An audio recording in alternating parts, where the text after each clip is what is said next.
said. He said, always remember one thing. He said, what's that? He said, when times get down, there's always a 15-year-old girl around the corner.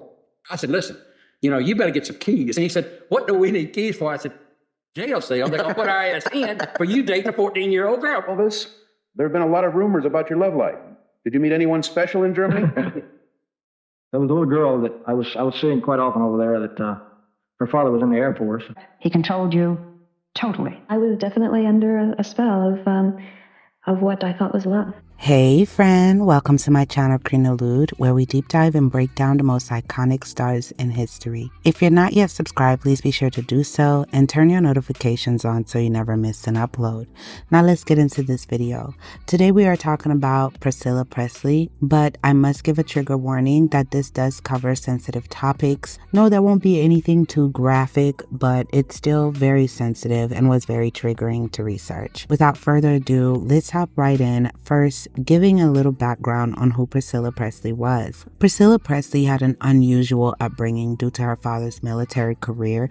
She was born in Brooklyn, New York to James Frederick Wagner and Anne Wagner. However, when Priscilla was only 6 months old, her father tragically passed away in a plane crash while returning home on leave. Anne, her mother, remarried 2 years later to a United States Air Force officer named Paul Beaulieu. The growing family moved often as part of Paul's Air Force career, and they relocated from Connecticut to New Mexico and then to Maine.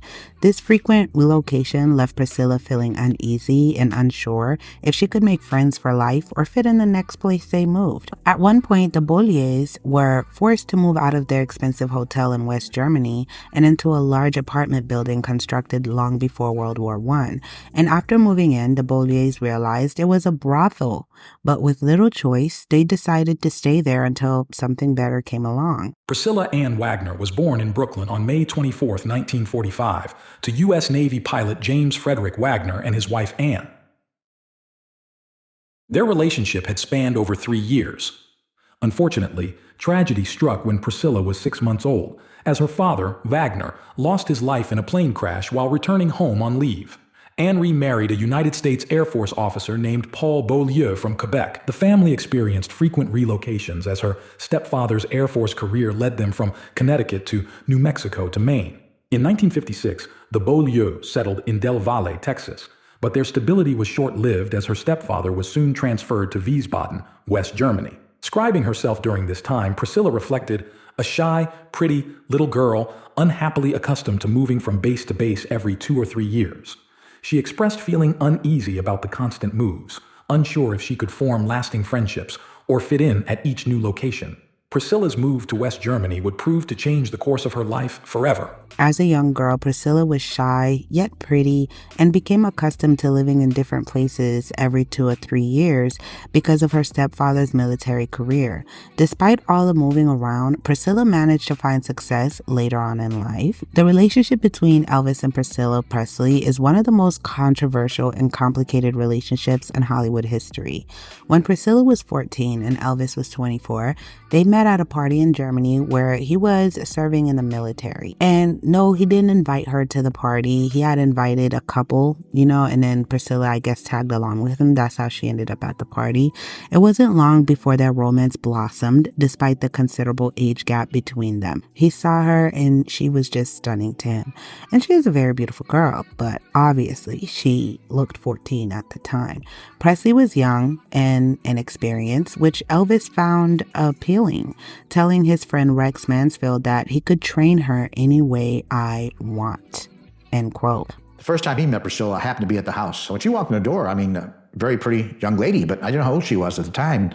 I figured she was about 16, but at the time she was 14, I find out later.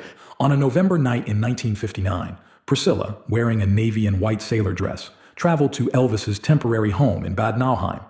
She immediately captured the star's attention. Elvis allegedly regressed to acting like an awkward, embarrassed boy-next-door figure in front of her. There really wasn't much that Elvis couldn't get if he really went after it, whether it was from Southern charm or just a strong conviction of saying, I'm going to do that and that's it. And that's what we always admired about him. Their age gap was pronounced, which Priscilla has previously talked about. Despite the initial chemistry, Priscilla's parents insisted that she never see Elvis again after her late arrival home. When we met, I was an impressionable 14-year-old. He was 24, she said.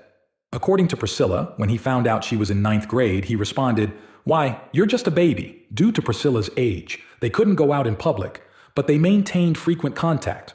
The only aspect missing from their relationship was full consummation. Priscilla expressed a desire to take their relationship to the next level, but Elvis told her, "Someday we will, Priscilla, but not now. You're just too young." Priscilla was known to send him love letters in pink envelopes so he could locate them amongst piles of fan mail. By 1962, Elvis requested Priscilla visit him in Los Angeles. Her parents agreed to let her leave under the conditions that Elvis would pay for her travel and have her write home each day. Elvis told her they were going to Las Vegas, and to throw her parents off the scent, he had Priscilla write a postcard for every day they would be away, to be mailed from Los Angeles by a member of his staff. Priscilla has spoken out about the controversial aspect of their relationship in interviews over the years. She had served as her own chaperone for the first few months when she and Elvis were dating, with her parents' permission, of course. Before her parents insisted that they meet Elvis in person, Priscilla had already gone on 4 dates with him. Elvis was sternly questioned by her military stepfather as to why a celebrity like him would want anything to do with his teenage daughter. "Well, sir," that's what Elvis responded, "I happen to be really fond of her," he allegedly said. "She is much more mature than she appears to be, and I like being around her." I guess his basic response was good enough for her parents because they agreed to let them keep dating. She also claimed that despite sleeping in the same bed many times, she was 18 years old when they finally consummated their relationship. However, despite her young age, many have accused Elvis of grooming her to fit into his ideal of a woman. He bought her revealing clothes and lots of makeup, which she says he applied so heavily that it was hard to tell if her eyes were black or blue, exactly what Elvis wanted. Her hair was dyed a pitch black hue to match his, and he had her teeth filled in. Additionally, he insisted on having her hair teased into an overdone bouffant style from the 1960s. Elvis also never saw Priscilla Presley without makeup on or without her hair styled, according to her own words. Many believe that he did this because he wanted her to appear older in the media because he was already starting to get backlash. It was the culture in rock and roll where they would just get these girls that were, in middle school or high school, barely adults, and they would do that. So Elvis was trying to, I guess, make her appear a little bit older and became overly obsessed with changing her image. Priscilla, a ninth grader, became so enamored with Elvis that her grades and sleeping patterns started to suffer. It was definitely exhausting for Priscilla, who was quietly dating a 24-year-old celebrity. No one knew about it. At first, it was kept secret. Elvis saw that she was feeling worn out and offered her some pills as a remedy. In an effort to keep up with him, she started taking amphetamines at night and sleeping pills during the day. Priscilla was able to stay in Memphis and graduate from high school there with the support of her parents. She took the pills he prescribed and she barely made it through her daytime classes and her evenings by his side. At times, Priscilla felt that she was nothing more than Elvis' living doll. Her parents stayed in Germany and Elvis got to convince her parents for her to stay with him in Memphis, and he promised, "I'll have her chaperone. She'll still be going to school." This adult male was propositioning the parents for her to stay. And that's kind of disturbing. I couldn't even imagine. Priscilla began taking amphetamines and sleeping pills to keep up with Elvis's nocturnal schedule. In addition, the singer had Priscilla's hair and makeup adjusted to suit his preferences, telling her, "I like a lot of makeup." Priscilla's parents let her move to Memphis for good in mid-March 1963. Part of the agreement was that Elvis would eventually ask for Priscilla's hand in marriage. Over the following years, Elvis treasured what he perceived as Priscilla's innocence, maintaining a celibate aspect to their relationship. Despite having intimate connections with numerous leading ladies and co-stars, Elvis denied these encounters to Priscilla. Elvis continued to shape Priscilla into his ideal. He went to great lengths, from adorning her teeth with porcelain caps to enforcing improvements in her posture.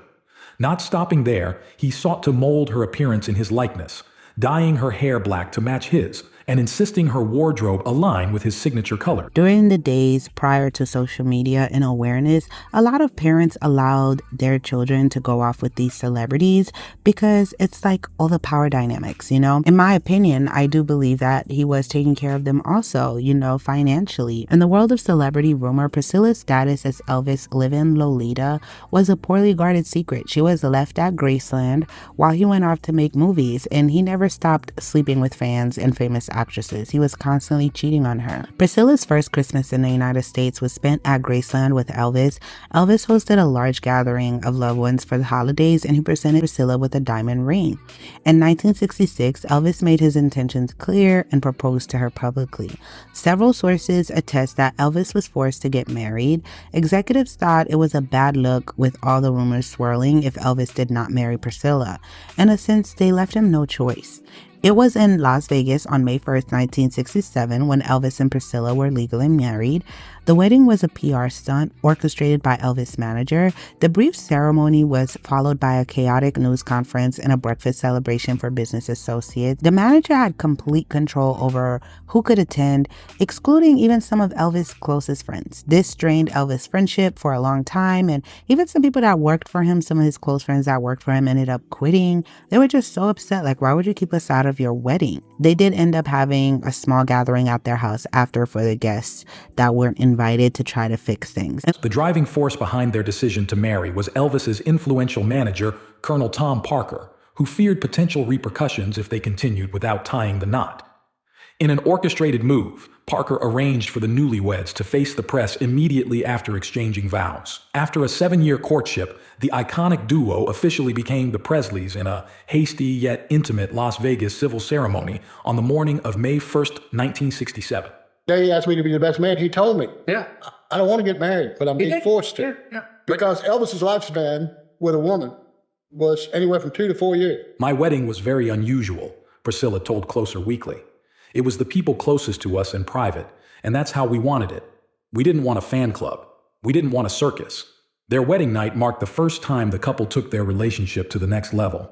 Soon after, Priscilla discovered she was pregnant, sparking concerns in Elvis about the potential impact of fatherhood on his career. Their daughter, Lisa Marie, was born on February 1st, 1968. As Priscilla went through childbirth, Elvis hesitated to resume their intimate connection, claiming he wanted her to have ample time to recover. However, as Priscilla later disclosed, he had mentioned before we were married that he had never been able to make love to a woman who'd had a child. In Hollywood and Vegas, there were plenty of girls around. And on the sets, so they were there, but we had friendships with them. There wasn't really anything really happening. A lot of them were married, just working extra, but they just enjoyed being around Elvis and us guys just to talk. And then there were some that we had affairs with. We walking off the stage after he finished his number. Sonny, did you see that girl? I said, I got her covered, boss. I knew exactly which one he talked about. So I went back out there. Her name was Paige. And I asked her, I said, Paige, hey, would you like to meet Elvis? She looked at me and she said, how would I meet him? I said, well, I work for him. And I said, he asked me if you'd like to come backstage and say hi to him. She said, yes. I took her back there. So she spent some time with him there in Tahoe. And then we went to Palm Springs. He'd fly her into Palm Springs. He'd fly her into Vegas. So it was, he had his way of getting his situation under control. We had ours. And Lisa Marie Presley, their daughter, was born on February 1st, 1968, precisely 9 months after her parents tied the knot. Pregnancy at such a young age must have been a shock for both Priscilla and Elvis, and according to conflicting reports, she explored having, terminating her pregnancy. She thought of ways to do that because she was worried that having a child might cause tension in their relationship. The threat to Elvis' career was more pressing. He even requested a trial separation while Priscilla was 7 months pregnant. There was no hope of a permanent divorce, and they reconciled before Lisa Marie was born. I did a video breakdown for Lisa Marie recently also. May she rest in peace. When Elvis and Priscilla got engaged, he told her that he couldn't make love to a lady who had a child. She had Lisa Marie, her first child, and the fear quickly manifested itself inside of him. There was nothing that could change that fear for him, and he still continued to have affairs with other women, actresses, and fans. Elvis resumed his traveling career after starting a family, leaving Priscilla behind once again. She stopped self-pitying and started defining herself. She went outside of the mansion for dance lessons, and Priscilla had an intense affair with her karate instructor Mike Stone in the early 1970s. She informed Elvis that she was leaving him, and he later learned of her extramarital affair. It is said that a furious and hurt Elvis considered ordering a hit out on Mike Stone and even had his bodyguard, look into it. But he talked himself out of it. Mike Stone sold the story of their affair to a tabloid, which led to Priscilla breaking up with him. Elvis was a keen karate student and persuaded Priscilla to take it up. Priscilla began taking lessons from Mike Stone, a karate instructor she had met in 1972, backstage at one of Elvis's concerts. She soon began an affair with him. A couple of months later, she said that Elvis had requested to see her in his hotel suite. It was then that she wrote in her book that Elvis forcefully made love to me. And he said, "This is how a real man makes love to his woman." After this incident, Priscilla summarized, "This was not the gentle, understanding man I grew to love." Elvis had a temper. He had a bad temper. His mother had one. His temper was like a black cloud when it came in full blown, buddy. It was a Category 5 tornado, okay? Later that month, Elvis reportedly became paranoid about Mike Stone and said, "There's too much pain in me. Stone must die." After another 2 days of raging, Elvis's friend and bodyguard, Red West, made inquiries to arrange a contract killing of Stone, but was relieved when Elvis said, "Aw hell, let's just leave it for now." Their divorce, officially concluded on October 9th, 1973, unfolded amicably, marking the end of an era for both. You were 14 years old. Elvis was 24, right? Mm-hmm. How did your parents allow a 14-year-old teenager baby to be with this then superstar? It was just a one-time opportunity. That's all they thought it would be. I never expected him to ask me back. They never expected him to ask me back. He came to the house and he was charming. He was wonderful, and my family had a lot of faith in him. You write in your book, you're 14. Elvis would take me into his bedroom, and then we would kiss long, deep, passionate kisses, and his caresses would leave me weak with desire. Yeah? When you had trouble getting up for classes, Elvis gave you Dexedrine. Mm-hmm. First time you'd seen pills. I didn't know what was going on as far as, pills or what they were, sleeping pills. I mean, he gave them to me to be helpful. When you were 15, he says, "Come live with me in Memphis." And your parents said, okay. I had to make it work. I had to do it. I mean, with a fear of a young girl fearing that if I didn't do it, maybe someone would take my place. I would always have that fear, well, if I don't do this, someone's going to do it, and I wanted to be the one. You wrote, there were times when you and Elvis spent days in the bedroom. Freezing bedroom, he liked it very cold. The windows with blackout drapes so no sunlight entered, day after day. So this is this bizarre life of being able to have or buy anything you want, loneliness, days of being alone with him in darkened rooms, pills. Elvis's way of dealing with problems were not confronting the problems, and if there was a problem, he would buy, or to make it all right and go right for you, make it better, he'd buy you a gift. You wrote, Elvis controlled your looks, your clothes, your hair, your makeup. He controlled you totally. I was definitely under a spell of what I thought was love. And even though he wanted you virginal and pure, he dressed you sequins, shiny material, low cut, slit up the side. Why? Making me appear older. I don't know. There's some kind of an appeal that men like with a trashy kind of look, maybe. 6 years you lived there before he decided to marry you. Mm-hmm. In those 6 years of sleeping with him every night, he never had intercourse with you. You also write that you and Elvis took dozens and dozens of Polaroid pictures acting out your fantasies, all different kinds of fantasies. You learned to turn him on, even though you never had intercourse. I can't say I really can't say that. I mean, nothing was harmful. Nothing was done in bad intent. I mean, he went through a lot. He went through an awful lot. A lot was expected of him. A lot of demands were put on him. He didn't know how to deal with it any other way. How did you get yourself to stop taking all the pills? I didn't like the feeling of not being in control. Mm-hmm. It scared me because I was doing things that I wouldn't normally do. What about his temper? We hear a lot about that temper. Yes, he did have a temper. He did. It was unpredictable. I mean, if Elvis didn't like a performer on television, he would go bang, bang and shoot the television set. Then it would be all gone. Yes, he'd just blow them off the air. That's simple. And then television was placed like that. But he carried guns all the time. Yes, he did. He did hurt you. He once gave you a black eye. He once threw a chair at you. You didn't like something he sang. No. And he threw a chair at you. And it had records on it, and the records went all over the place. The real him, the real Elvis, was generous, wonderful, sensitive, consider it. And here you have this beautiful baby. And now you find, as you write, now you find that your husband doesn't want to go to bed with you. Elvis had a hard time dealing with mother and the little girl that I was to him. But he was a father to me. He was my mentor. To show any kind of vulnerability or insecurity to me was not macho. And one day you went in and said, I'm leaving. There was another man in your life then. Mm-hmm. He was your karate teacher, right? Mike Stone. Mm-hmm. That Elvis tried to kill him or wanted him killed. Right. Do you believe that? I think at that time, yes, he did. He wanted that to happen. And yet you still do love him. You still do think well of him. I do. I never not loved him. Do you still love him? Absolutely. Elvis and Priscilla's divorce was finalized on October 9th, 1973. The atmosphere was so cordial that they left the courthouse hand in hand. And years later, Presley explained that Elvis was the love of my life, but I had to find out about the world. They always remained loving with each other, and they shared joint custody of their daughter, and then they still spent a lot of time together. There was never any bad blood. Priscilla's surprising idea that Elvis, took his own life was exposed in the Elvis documentary. According to the documentary, alleged notes written in Elvis handwriting were discovered. The notes included depressing sentiments like "I'm sick and bored of life," and "losing Priscilla was the greatest mistake of my life," end quote.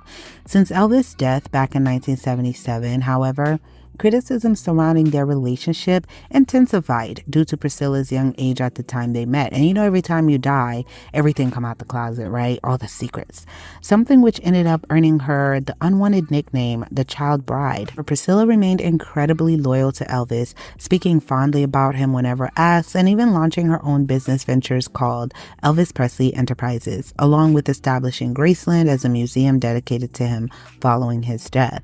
It's clear that whatever happened between these two individuals, it left a mark on both of them forever, an impact felt by many people even today who are still fascinated by their complicated relationship decades later. As far as her life after Elvis Presley, after Priscilla and Elvis divorced in 1973, Priscilla teamed up with her friend and stylist Olivia Biss to open a boutique in Los Angeles called Biss & Beau. Elvis believed in Priscilla and her endeavors so much so that he recruited several public relations professionals to assist with the launch publicity. Priscilla remarked, "After the separation, I had to make up my decision about what I wanted to do. And since I had worked with Olivia for so long on my own garments, I decided to attempt it professionally." This quote is from an interview she gave in 1973 to advertise the opening of the business. Elvis' father, Vernon, was one of Elvis' executors after his 1977 death, which was kept in trust for his daughter, Lisa Marie. Vernon designated Priscilla as his heir. She succeeded Vernon in 1979 after his death, and Graceland had an annual $500,000 upkeep bill, which reduced Lisa Marie's inheritance to $1 million. Property taxes and other charges exceeded $500,000, which was just a lot to upkeep. Graceland was just draining them financially. So Priscilla was a smart cookie and smart businesswoman, looked at public museums and homes to sell Graceland. She hired CEO Jack Soden to make Graceland a tourist destination, and Graceland opened June 7th, 1982. Graceland made back its investments 4 weeks after debuting.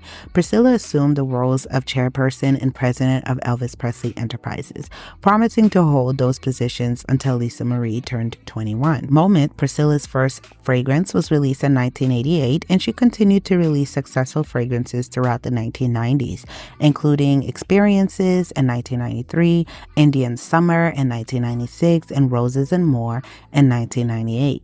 She has also had great success on Home Shopping Network, and in 2006, Priscilla flew to Sydney, Australia for the debut of her worldwide line of bed linens called the Priscilla Presley Collection. She has helped produce a couple of films, including Breakfast with Einstein and Finding Graceland, and in September 2000, Presley was elected to the board of directors at Metro-Goldwyn-Mayer. Hal B. Wallace, a Hollywood producer who had financed many of Elvis' earlier films, had shown an interest in signing Priscilla to a contract.